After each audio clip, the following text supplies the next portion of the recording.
अस्सलाम वालेकुम। Previously chartered accountancy पे हम बहुत ज़्यादा बात कर रहे थे। उसकी ख़ास वजह ये भी है कि चार्टर्ड अकाउंटेंसी में एजुकेशन पॉलिसी में तब्दीली आई थी और इसके ऊपर बात करना ज़रूरी था। जो स्टूडेंट्स एग्जिस्टिंग हैं चार्टर्ड अकाउंटेंसी में या न्यू आना चाहते हैं तो उनको गाइड करना ज़रूरी था, इसलिए कि उनको पता हो कि उनके लिए बेस्ट ऑप्शन क्या अवेलेबल है। तो बाकी टॉपिक्स को हम ज़्यादा टच नहीं कर सके, ये उसकी एक बड़ी वजह थी। और अभी हम बाकी टॉपिक्स के ऊपर ज़रूर बात करेंगे। जिस तरह अभी इंटरमीडिएट का रिज़ल्ट आया और अगर कोई भी स्टूडेंट बिज़नेस सेक्शन में आना चाहता है ना, तो वो ये ज़रूर कंफ्यूज है कि भाई क्या मुझे चार्टर्ड अकाउंटेंसी में आना चाहिए या एसीसी को ज्वाइन करना चाहिए, और अगर इसमें क्या अफोर्डेबिलिटी का इशू तो नहीं आता। और जब भी इन दोनों ऑप्शंस की बात आती है ना, तो इसको ज़रूर इसका रिलेशन देखा जाता है सैलरी के साथ कि इन दोनों में सैलरी पैकेजेस क्या होते हैं। और ये बिल्कुल ठीक भी है। उसकी क्या वजह है कि इसको हम बिज़नेस के साथ रिलेट नहीं कर सकते, उसकी वजह भी मैं आपको बताऊँगा। पाकिस्तान में या आउटसाइड पाकिस्तान स्कोप क्या है, सैलरी पैकेजेस क्या होते हैं, एंट्री एग्जिट में तो कोई मसला नहीं है ना। तो आज हम डिटेल में ज़रा इसको देख लेंगे, लेकिन इससे पहले कि मैं आपको इसके बारे में डिटेल से बताऊं, तो आपके लिए एक टारगेट भी है, वो ये कि अगर आप इस वीडियो के 500 लाइक कर देते हैं तो जो हमारी 3 क्वालिफ़िकेशंस हैं, CA, ACCA, ICMA, इन 3 के बारे में एक वीडियो बनाऊँगा कि किस तरह से अगर आप CA में हैं या ACCA में हैं, ICMA में जा सकते हैं, ICMA से CA में जा सकते हैं। एग्जाम्पशंस का क्या क्राइटेरिया होता है, फ़ी क्या होगी और उसका एक्चुअल क्राइटेरिया क्या है। तो डिटेल में वीडियो बनाऊंगा, लेकिन उसके लिए शर्त यह है कि आपको इसके 500 लाइक करना होंगे। जितनी जल्दी आप इसके 500 लाइक कर देंगे उतनी जल्दी मैं वीडियो रिकॉर्ड करवा दूंगा, चाहे वो कल ही करना पड़े, तो कोई ऐसा मसला नहीं है। तो पर्टिकुलरली आपने चैनल को भी सब्सक्राइब करना है। तो टॉपिक पे वापस आते हैं कि CA या ACCA। तो इससे पहले कि मैं आपको बताऊं कि क्या आपको चूज़ करना चाहिए, मैं आपसे एक क्वेश्चन पूछना चाहूँगा। और क्वेश्चन वो है, एक मूवी से पूछना चाहूँगा कि मैंने एक मूवी देखी थी, वो आप सब ने भी देखी होगी, 3 इडियट्स। अगर नहीं देखी तो ज़रूर देखिएगा। उसमें ना आमिर खान एक क्वेश्चन पूछता है एक बंदे से कि भाई ये बताओ कि अगर तेंदुलकर साहब जो बहुत बड़े क्रिकेटर हैं, अगर उनके बाप ये कहते कि भाई तुम सिंगर बन जाओ, तो आज वो कहाँ होता, क्या कर रहा होता। ये मैंने एग्जाम्पल क्यों दिया, उसकी बड़ी वजह मैं आपके साथ अभी शेयर करने वाला हूँ। क्योंकि अगर आप माइंडसेट बना चुके हो कि हमने बिज़नेस में जाना है, पीछे इंटरमीडिएट में, बैचलर में जो भी आपका बैकग्राउंड था, मेरा उससे कोई गर्ज नहीं है। आपने पहले अपने माइंड से, अपने आप से ये ज़रूर क्वेश्चन पूछना है कि भाई अगर मैं इस फील्ड में आना चाहता हूँ तो आपको पता तो हो कि इन दोनों फील्ड्स में होता क्या है। CA ACCA में कोई ज़्यादा डिफरेंस नहीं है, पहले ये मैं आपको क्लियर कर दूँ बात। हाँ, ये आपको पता होना चाहिए कि भाई अगर मैं इस फील्ड में आ रहा हूँ तो मैंने काम क्या करना है। भाई क्या आपको बिज़नेस के बारे में रिकॉर्ड मेंटेन करना, इसकी कैलकुलेशन करना, बिज़नेस किस तरह से रन होता है, इसकी चेकिंग करना, ऑडिटिंग करना, टैक्सेशन की कैलकुलेशन करना, इनमें आपका कोई इंटरेस्ट है कि बिज़नेस प्रोग्रेस कैसे करेगा, इसको मैं किस तरह बेहतर कर सकता हूँ, मैं क्या इसमें वैल्यू ऐड कर सकता हूँ, उसका रिकॉर्ड किस तरह से मेंटेन किया जा सकता है, उसको चेक किस तरह किया जा सकता है, ऑडिट किस तरह से किया जा सकता है। पहले आपने ये क्वेश्चन अपने आप से करने हैं। अगर आपको इसमें इंटरेस्ट हो तो आप ज़रूर आएँ, अदरवाइज़ मैं कभी भी आपको रिकमेंड नहीं करता कि आप बिज़नेस फील्ड में इन दोनों किसी भी प्रोफेशनल क्वालिफिकेशन में आ पाएँ।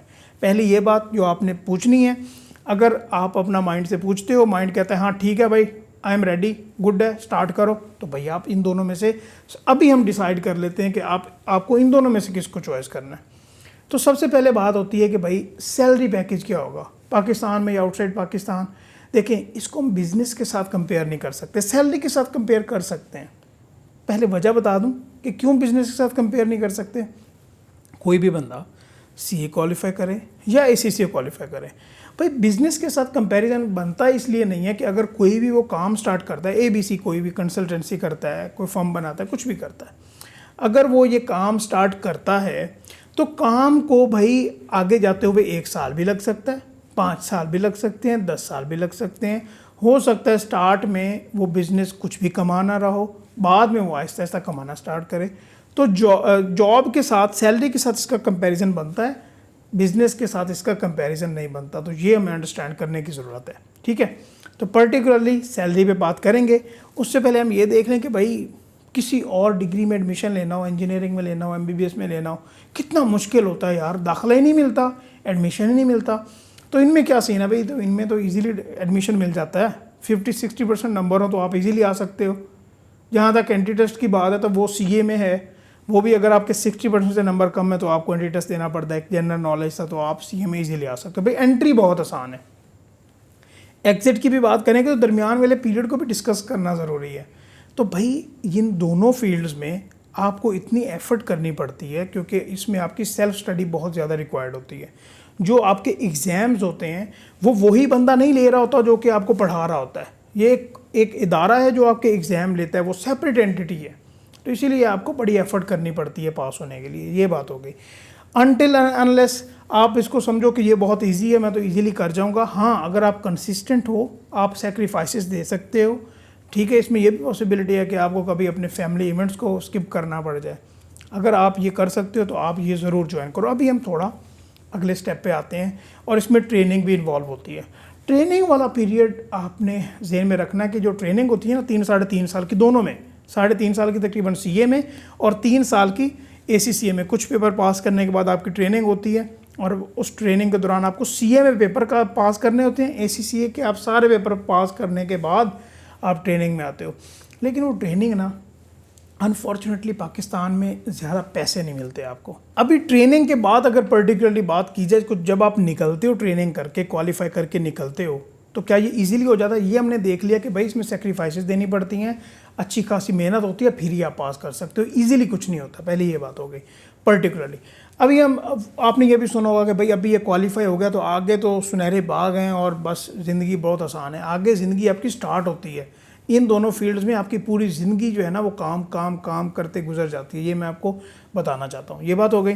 पाकिस्तान में, आउटसाइड पाकिस्तान कैरियर अपॉर्चुनिटीज़ किस तरह से हैं, सैलरी किस तरह से हैं। तो गाइज़, कोई भी आप ऐसा बंदा नहीं देखोगे जिसने एसीसीए क्वालिफाई किया हो या सीए क्वालिफाई किया हो और वो जॉबलेस हो। और इसकी जॉब की पर्टिकुलरली बात की जाए तो यहाँ पे मुझे बताते हुए बड़ा अजीब लगेगा, तो मैं इसलिए एक काम करता हूँ। हमारे एसीसीए के मेंबर भी हैं जिनके साथ मैं इंटरव्यू कर चुका हूँ, सीए के मेंबर भी हैं जो कि जिनके साथ मैं इंटरव्यू कर चुका हूँ। तो दोनों के इंटरव्यूज़ के लिंक होंगे। वो बाहर, एक बंदा दुबई में काम कर रहा है, एक सऊदी अरेबिया में काम कर रहा है। भाई दोनों तसल्ली से देखिएगा, फिर डिसाइड कीजिएगा कि मुझे ये स्ट्रगल करनी है या नहीं करनी। अच्छे खासे सैलरी के पैकेजेस भी अवेलेबल हैं और कैरियर अपॉर्चुनिटीज़ भी अवेलेबल हैं। हाँ, इन दोनों फील्ड्स को चॉइस करने के लिए, इसमें से डिसीजन करने के लिए कि किसको देखना है, तो भाई अगर आप एक्सपेंसेस थोड़े बियर कर सकते हो, एक्सपेंसेस वाइज देखा जाए तो एसीसीए में ज़्यादा एक्सपेंसेस आ जाते हैं क्योंकि जो इसकी फ़ी है वो पाउंड में होती है और इसमें एक्सपेंसेस ज़्यादा होते हैं जो वेरी कर सकते हैं। ट्यूशन फ़ी की बात करें तो वो सीए और एसीसीए में तकरीबन सेम है। जहाँ तक पेपर फ़ी की आती है ना, क्योंकि जो पेपर देने होते हैं उसके लिए फ़ी भी देना होती है, तो वो सीए में बहुत कम है, एसीसी में थोड़ी ज़्यादा है। थोड़ी नहीं बल्कि काफ़ी ज़्यादा है। अगर हम एफिलेशंस की बात करें या इसकी एक्विवेलेंस की बात करें तो पाकिस्तान में रहते हुए अगर कोई भी बंदा सीए क्वालिफाई करे या एसीसी क्वालिफाई करे तो भाई उसको मास्टर्स लेवल की डिग्री भी मिलती है। अगर वो लेना चाहे तो ले सकते हैं एचईसी से। अदरवाइज जो ये कर ले उसको मास्टर्स की डिग्री की ज़रूरत नहीं होती। हाँ, यहाँ पे एक वैल्यू एडिशन हो सकती है कि अगर आप ये जानना चाहो कि भाई यूके में या किसी अच्छी यूनिवर्सिटी की मैं एमबीए की डिग्री ले लूँ, तो वो है, वो आप ले सकते हो। उसके लिए आपको एग्जाम्शंस भी काफ़ी ज़्यादा मिल जाती हैं। उसके ऊपर भी डिटेल में पहले हम वीडियो बना चुके हैं, लेकिन उसके ऊपर फिर कभी हम नेक्स्ट वीडियो में बात कर लेंगे पर्टिकुलरली। तो ये बात है, कैरियर अपॉर्चुनिटीज़ के हिसाब से भी आपको बहुत ज़्यादा अपॉर्चुनिटीज़ मिलती हैं, सैलरी भी आपकी अच्छी होती है, लेकिन इसमें स्ट्रगल भी काफ़ी ज़्यादा इन्वॉल्व होती है क्योंकि इसमें एंट्री आसान है, एग्ज़िट इतना आसान नहीं है। तो ये आपको अंडरस्टैंड करने की ज़रूरत है। दोनों फील्ड्स ही बहुत अच्छी हैं। सीए को जो एसीसी है उसको इंटरनेशनली ज़्यादा रिकग्नाइज़ किया जाता है। काफ़ी ज़्यादा कंट्रीज़ हैं जहाँ पे आपको जॉब्स के लिए अपॉर्चुनिटीज़ मिल सकती हैं, लेकिन इसका मतलब ये हरगिज़ नहीं है कि भाई आप सीए में आए हो तो सीए में आपको इंटरनेशनली जॉब्स नहीं मिलेंगी। जो मैंने इंटरव्यूज़ के आपको लिंक बताए हैं तो भाई वो भी तो सऊदी अरेबिया में जॉब कर रहे हैं ना। सीए को इंटरनेशनली सीए को भी रिकग्नाइज़ किया जाता है, लेकिन एसीसीए को ज़्यादा रिकग्नाइज़ किया जाता है। ठीक है, पाकिस्तान में एसीसीए का स्कोप थोड़ा कंपेयर किया जाए अगर सीए से थोड़ा कम है, लेकिन दोनों ही प्रोफेशनल क्वालिफिकेशंस हैं, दोनों की सेम ही वर्थ है। जिस तरह से आप एक्सपीरियंस गेन करते जाते हो बाद में आपकी सैलरी में, आपकी प्रोफेशनलिज्म में और ज़्यादा ग्रोथ से ग्रोथ आती जाती है। तो गाइज़, आई होप कि आपको ये वीडियो अच्छी लगी हो। तो आपने वो टारगेट ज़रूर अचीव करना है अगर आप वो जो कॉम्बिनेशन है या एग्जाम्शंस वाली जो मैंने वीडियो बनानी है वो आप देखना चाहते हो तो। Thank you so much. अल्लाह हाफ़िज़।